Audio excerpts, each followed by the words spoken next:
Once again, I want to stress this. This is a financial YouTube reaction. I'm trying not to bring my politics into it, just merely from a standpoint of what makes the most financial sense. This is just me doing a reaction on the current Senate GOP Trump bill because there's a lot of going back and forth. Some people don't, it's typical left right debate, tax cuts, raising the deficit, certain things will and won't be, hasn't crossed the finish line yet. These are things that are affecting my people we know pockets.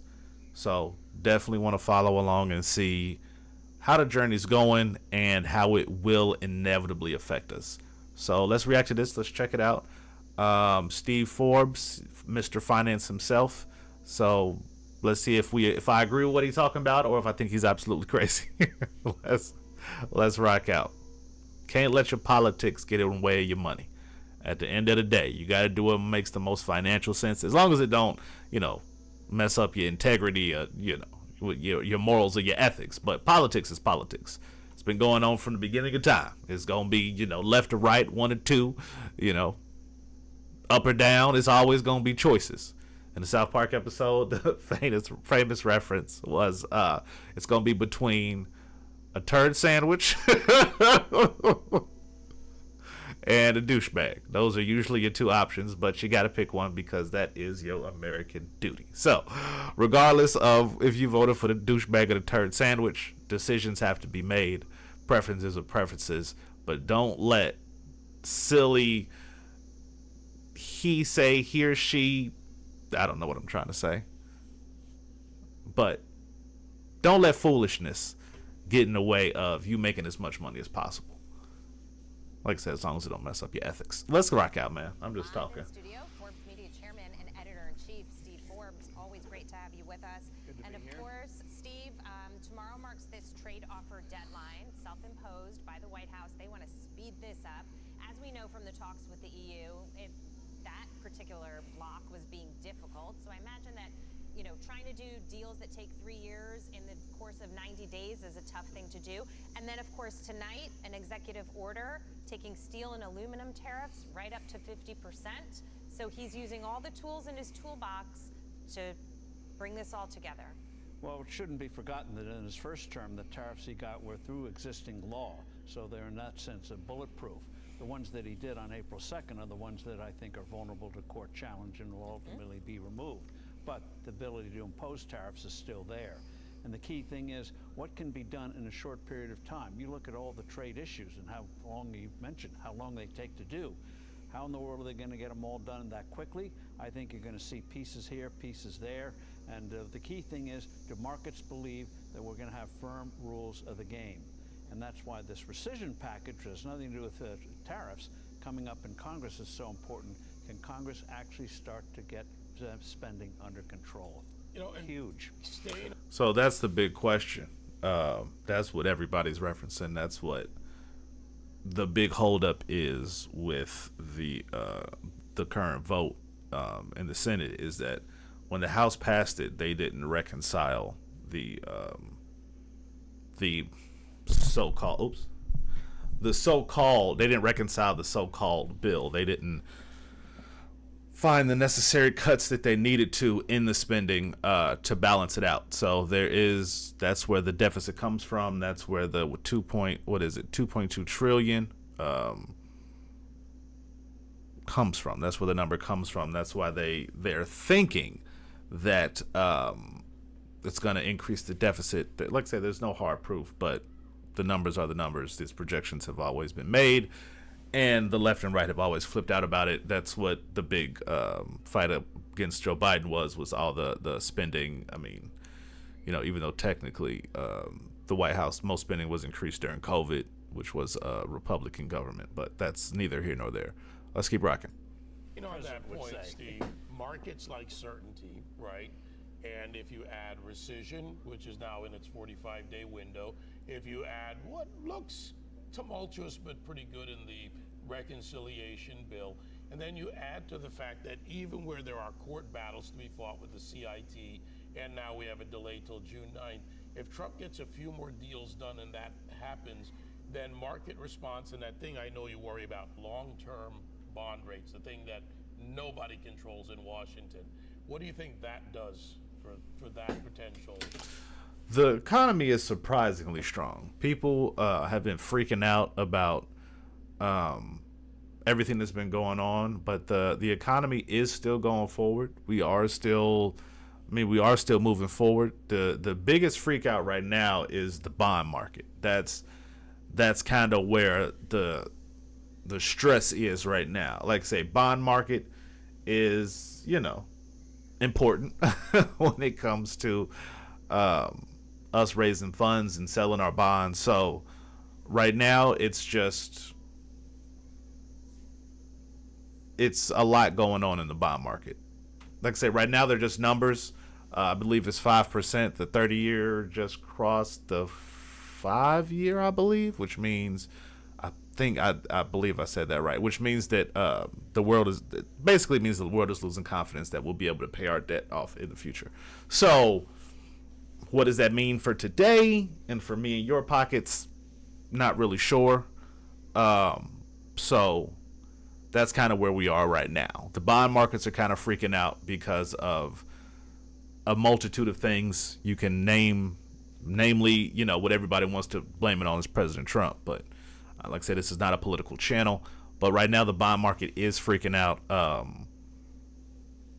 So we'll see. Right now, don't know what it means for today or tomorrow, but it means that things in the future, not to say specifically 30 years, but in the future, paying back debt could get a little more difficult. But this is all just theoretical.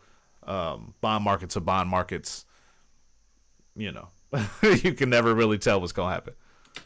Stability in the market. The key thing is what they actually put in the tax bill. There's already rumblings that some want to not be so bold in the tax cuts on the Senate side, which is incredible. So what they should do is make sure they get those 2017 tax cuts renewed, or you're going to have a severe recession. So I wish the senators, I know that by their standards they're working hard, they want to move ahead. Harumph.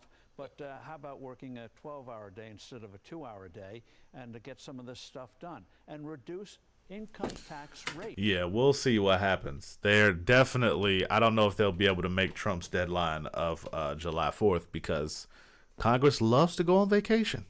Don't make sense. I don't get it, but they love to go on vacation.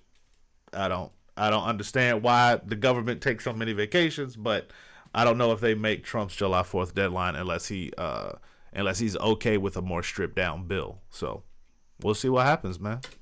That's we saw with Ronald Reagan, John Kennedy. That's the way you get this economy moving. And that's why a lot of Republican talking points are that they want to go to pre-COVID spending, which is, like I said, COVID was the largest increase in spending that has been seen over my lifetime anyway with a president, my voting lifetime with a president. So a lot of Republicans are going back to this. They want to get spending down to pandemic levels, which I don't necessarily disagree with. It's just when you limit spending, you limit growth, which is everything else. It will get the deficit back in order, but the question is, will it affect the economy? Will the private sector be able to pick up where the government lacks? That's a question that people want to know. Let's keep rocking. When the economy is growing, by golly, a lot of problems look less severe when the country is prospering. Yep. Steve, do you think the Senate's just posturing? It all comes down to money. It don't matter if you're Republican or Democrat if you ain't got no food on the table.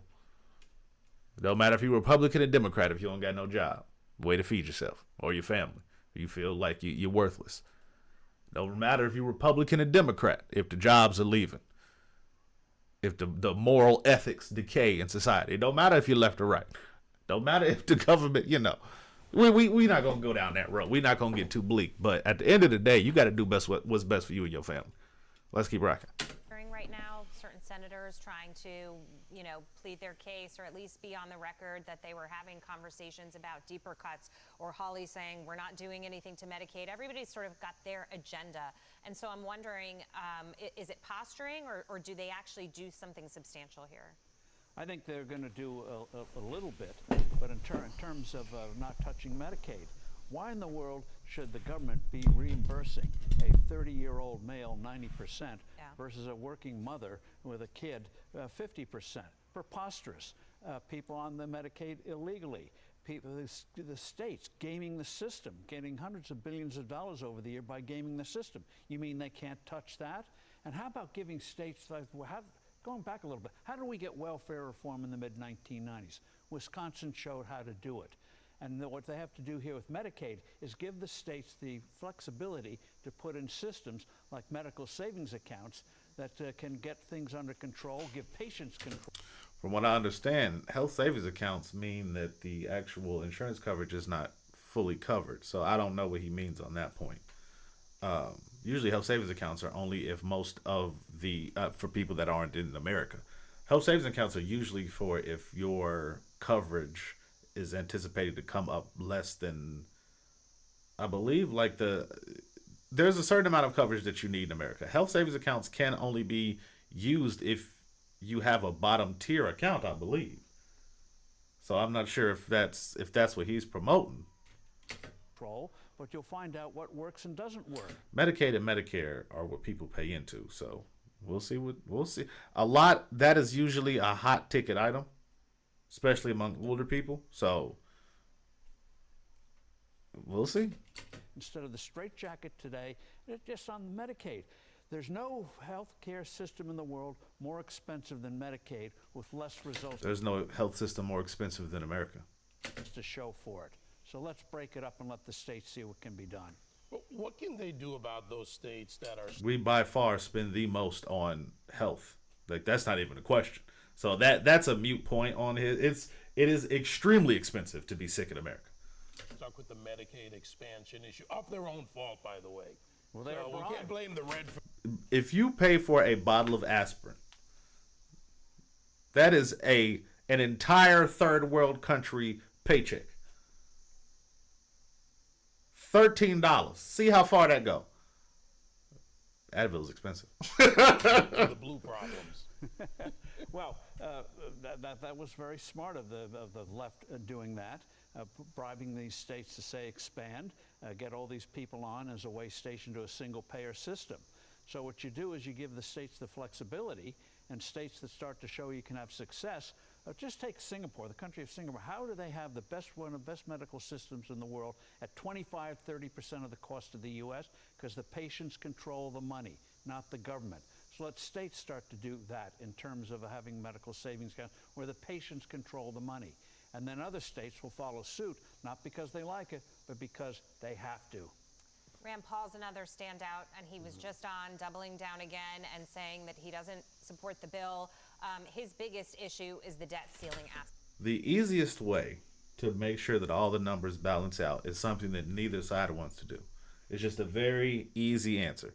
Increase taxes on those that make more than $1 million.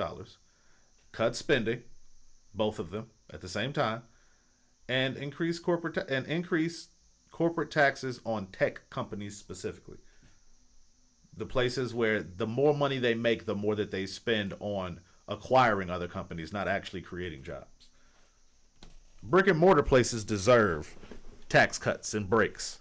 If you build a new facility that employs the community in that area, you deserve a tax break. That is, I agree with that 1,000%. But if you got people working from home and you just buying up companies to increase your bottom line, you know, I'm not going to name no names, but Zuckerberg. I mean, if you're just increasing your wealth by acquiring different spin-off companies, you know, you got to pay some more taxes, bro. That's just, hey, I'm sorry. I'm sorry. That's just how I feel. Like I say, I am a Democrat, though. So take it with a grain of salt. Aspect of it. Well, in terms of the whole thing about the debt ceiling, it's a... Never going to lie to people. Never want to represent somebody not. I am a Democrat. So if you're not feeling me, hey, it is what it is. I'll be blunt, so I'm not running for anything. It's a big waste of time. It's never stopped the spending, never stopped the debt from rising. So let's stop this exercise and do the real work of making these cuts, like passing rescission bills. All right. Dynamic versus static. I know we're down to a short time. Well, dynamic scoring instead of static CBO. CBO. Okay, yeah. I don't necessarily disagree with what he's saying.